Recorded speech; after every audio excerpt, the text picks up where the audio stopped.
No problem.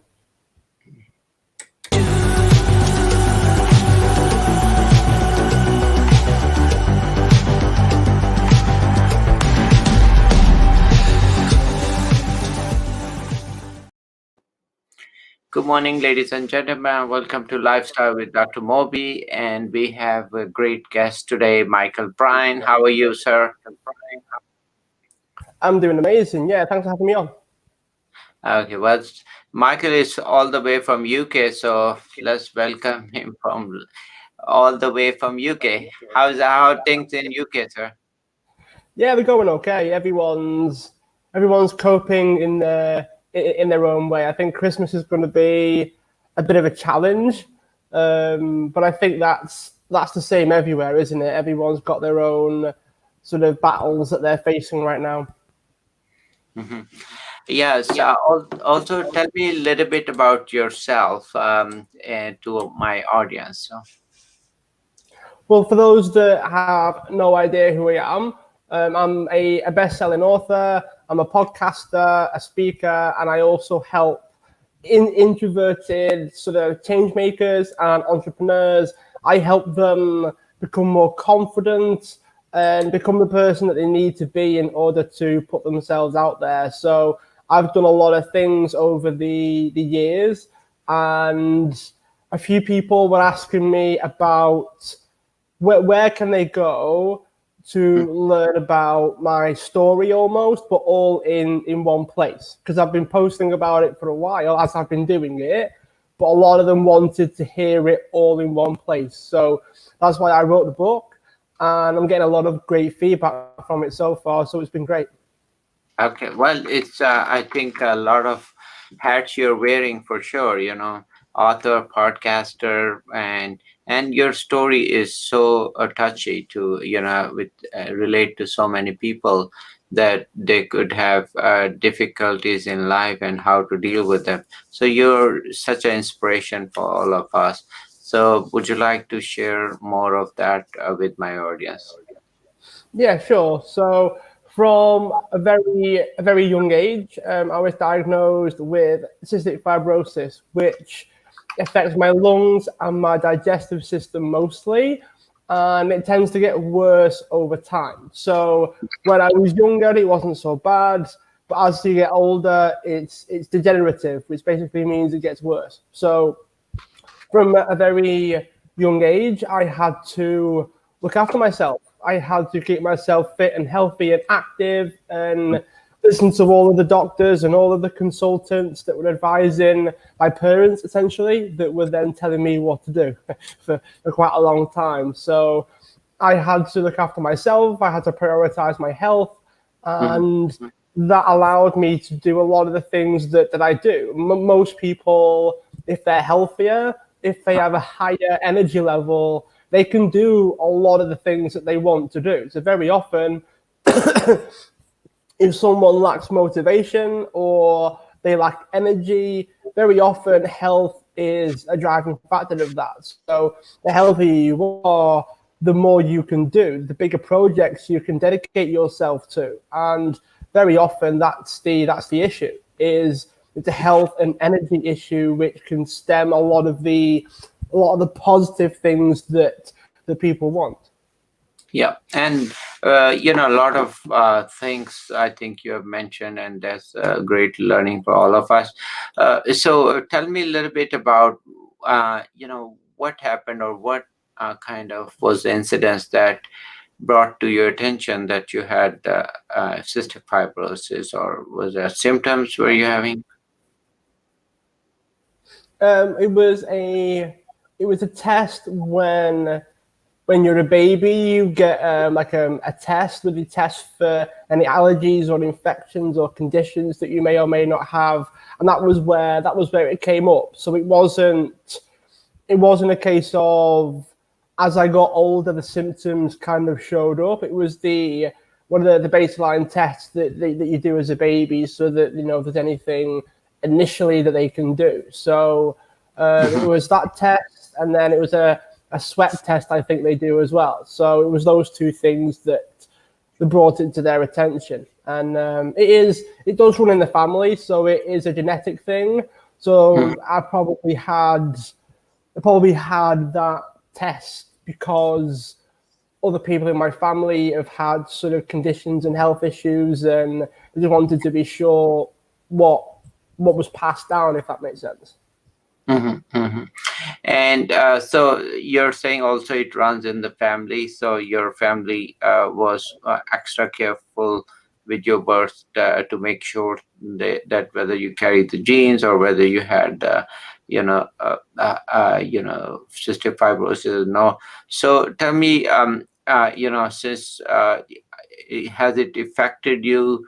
In what way? It has changed your life or in any way? Well, generally, it doesn't really do an awful lot, provided I do a lot of things to make myself feel normal, if you will. So I try and keep myself active every day, whether it's walking or weight training or something. I do something every day. And I also have medicines and tablets that I have to take and different treatments and all kinds of different things that they kind of keep it at bay and allow me to feel Mm-hmm.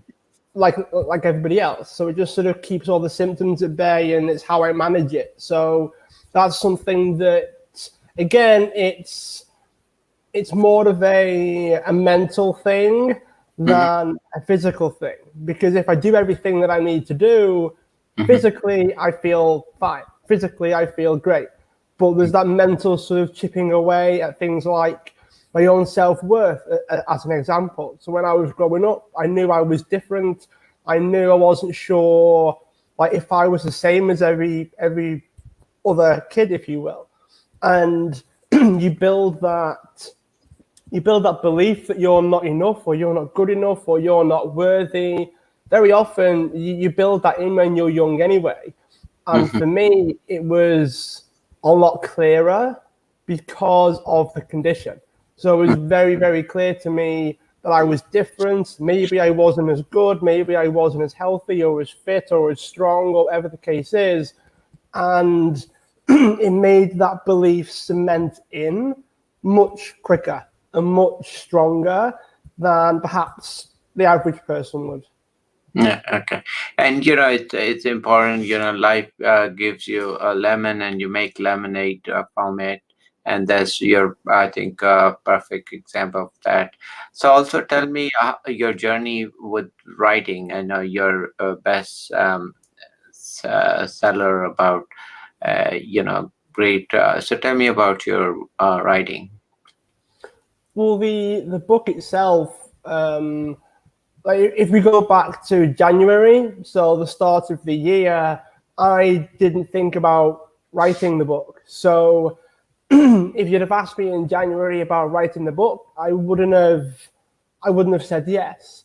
But a lot of I think the virus played a part in it because I had a lot of spare time, much more time sort of to form my thoughts, if you will, regarding a book of some kind. And eventually it just got to a point where I've got the time to dedicate to writing the book in a way that I wouldn't have before. So the virus played a part in it, and the actual process as well. That was almost therapeutic, if you will, because it was basically my own story. It was things that I've done, some of the things that I've had to overcome, I guess. I Mhm. had to revisit those. So when I was going back and sharing, like sort of high school, the first time I was on stage, the first time I realized I didn't like being visible at all, didn't like being in the spotlight one bit, didn't like being singled out, didn't like being put on a pedestal, all those things. There's a lot in there that I had to revisit, and I had to go through in my head while I was writing it.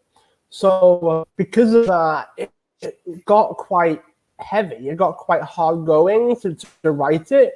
And where I sort of bounced the idea of an audiobook off to my sort of friends and peers, and we all said, look, you realize you cover some quite deep and dark stuff in there, would you feel comfortable actually saying it out loud and talking about it and taking people through the process? Because I wanted to record it myself. I didn't want somebody else to do it. And all of my sort of peers and friends just said, look, it's going to be difficult for you to do it, just because of the nature of the story and the way the book's written. Would you actually feel comfortable doing it? And the answer was no. So the book is something that I probably couldn't actually read out loud, because we all have, like, when you're typing, you've got this sense, this massive detachment from what you're writing.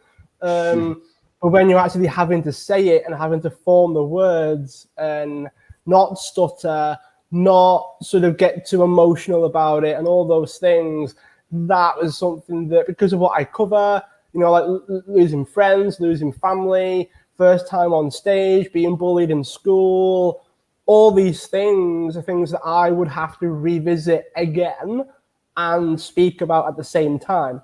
And it was difficult. It was hard enough to write, never mind actually say it. So that's a little bit of an insight into what it was like to write it. And yeah, it was helpful. I covered a lot of different things in there. A lot of it helped me process it as well. I processed the emotions of it, admit to myself what I was thinking, what I was feeling, the emotions I was going through.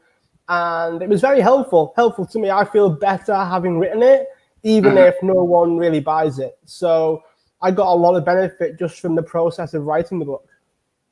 Okay, yeah, no, it's book writing is, especially if it deals with your story and with your experience, it's been always, intriguing. I mean, a lot of people, they look at and they say, oh, I have covered all that journey, so this sense of accomplishment which you get when you write your journey, and a lot of people don't realize that how satisfying that could be. I'm sure it was very satisfying for you to see that you have really navigated through so many hurdles, right?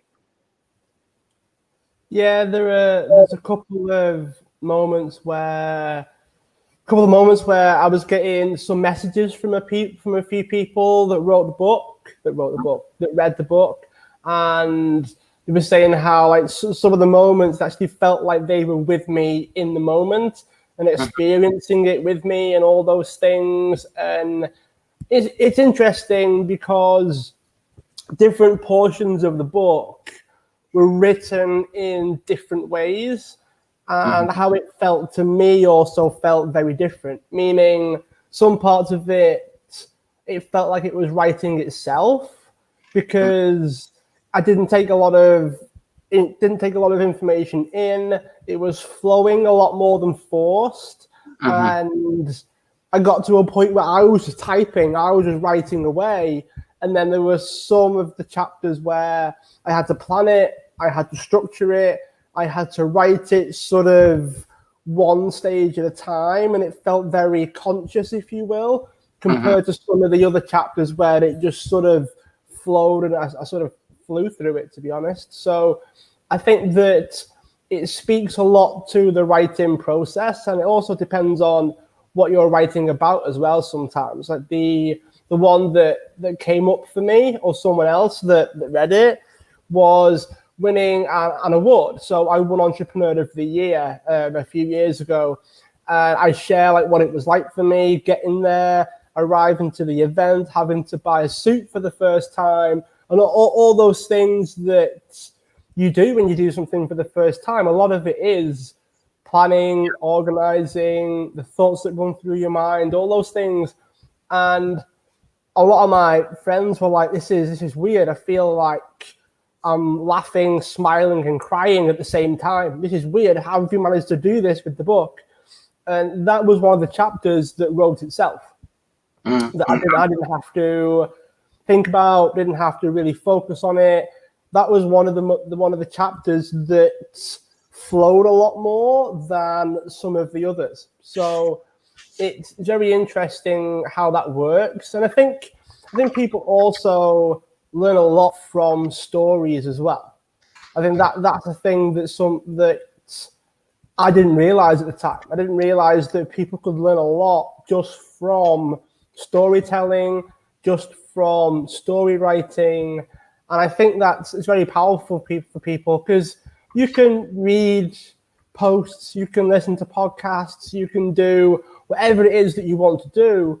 But what people connect to, what people can relate to in some way, are stories, are examples, are case studies, and very often that's where people get the most value from it.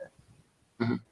And that is so true that a lot of people can relate to you and your story. And for audience, I just want to kind of emphasize that his book was bestseller in Amazon, right? My Yeah. introvert journey to being visible.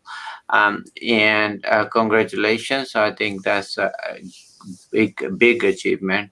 uh, you Thank you. know being recognized, I think, for your work. And it's a great topic. It is your journey, and it is based on reality, and it's also a lot of learning for a lot of folks out there, that we have to believe in ourselves, and keep working slowly and steadily, and you will reach somewhere, right?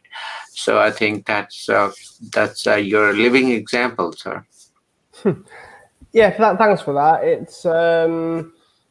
It was something that I didn't really expect either, because when it Mm. started to climb the charts as well, I was like, "This is people actually buying this thing. This is really weird. What's going on? Where are they all coming from?" And yeah, I mean, we all aim to get the book in as many hands as possible. At the time, it was also like 99 pence for the book as well, so it wasn't expensive. It was Mm. very, very easy, and I wanted people to, at least I wanted to see how many people would benefit from it. That was my aim. It wasn't about making money, because if you know anything about the author arena, authors very rarely make a lot of money just from book sales. It's very, very rare. Yeah. And I think that in order to commit to writing a book, because it wasn't easy, it was hard work. If anyone's ever written a book that's watching this, it's not an easy task. It's No. not something. I mean, even people that I've sort of got in the world, of people like Tim Ferriss and Seth Godin and all those kinds of people that write a lot of books. Even they say like that they can spend ages looking at the font to use and like how to format their chapters. And it's like, I didn't obsess over any of that. I was more bothered about the writing itself, because I didn't think I was a good writer, not one bit. And when when you picture how difficult it is to write a book, you just want people to like it. You just want people to benefit from it. You spend so long putting it together, so long writing it. You dedicate energy, time, focus, and Mm. and if you start saying yes to the book, you realize you're saying no to a lot of other things. So it's not just about committing to the book, it's about what you're saying no to. It's about everything over here that you end up not doing anything with, because you're focused over here with the book. So when you're saying yes to things, you're also saying no to everything else. And because of that, you just want people to benefit from it, get value from it, or get what the intended thing was, the purpose of writing the book. And that was all I had. That was my only thought, was everyone that wants the book or needs the book should be able to buy it. And that was the big thing for me. That was the whole reason why I wrote it. And when it was hard, when it was difficult, that was what got me through it. So when people talk about, oh, you need to find out what your why is, what your purpose is, all those things, mine was just strong enough to get me to the end. Mhm. And it was hard, it was a struggle, it was difficult. If it was easy, I wouldn't need a reason why, because Mm. it was easy. If it was difficult, the reason why is what gets you through it. The reason why is why you don't stop. And very often we become successful, don't we, just because we don't stop. It's not about how amazing we are. It's not about how lucky we are. It's literally just the fact that we don't stop. That is pretty much it. You're not allowed to have a break. And you need to have a reason for that. You need to have a reason for not having a break. Mm-hmm. And that is such a simple but very effective what you're saying, and you're, like I said, living example of what you are doing yourself, and you're teaching others with your work and ethics and your motivation. So I would encourage everybody to check out his book. It's been really a fascinating story for it. um, Listen to it actually. So if you have tuned in, check his book out. Have you got a Also, copy here? There you go. okay, great. That must be very rewarding just to see that. Okay, so tell me any final thoughts you have for my audience before we say bye. What I would probably end with is it doesn't matter what your personality is, doesn't matter what your personality trait is, what kind of person you are, there's space for you. You can find your place in the business world, the entrepreneurial space, the online world, whatever it is, whatever space you're trying to get yourself into, your personality isn't what's stopping you, it's something else. You don't need to use that as an excuse or a reason or some kind of justification after the fact when you've decided you're not going to do it. You use the I'm not ready, I'm not good enough, I'm not smart enough, I'm not loud enough. You have a lot of reasons why you can't do it.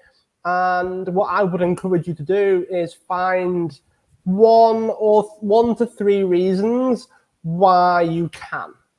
And it's not a good enough reason that you're quiet, because there's a place for that as well. You don't have to be an extrovert to be able to do what it is that you want to do. The introvert side isn't something that can stop you. Wow, that's a great message. That like they say, you can find 10 other reason not to do just any job, but find one reason or two reason or whatever you have to finish that, or why you think you should, or even have a thought of that. It is such a powerful message. Well, thank you for coming to our show. It's been a pleasure, and good luck on your future. And come back anytime you like to share your thoughts and with my audience. Take care and stay safe. Take care.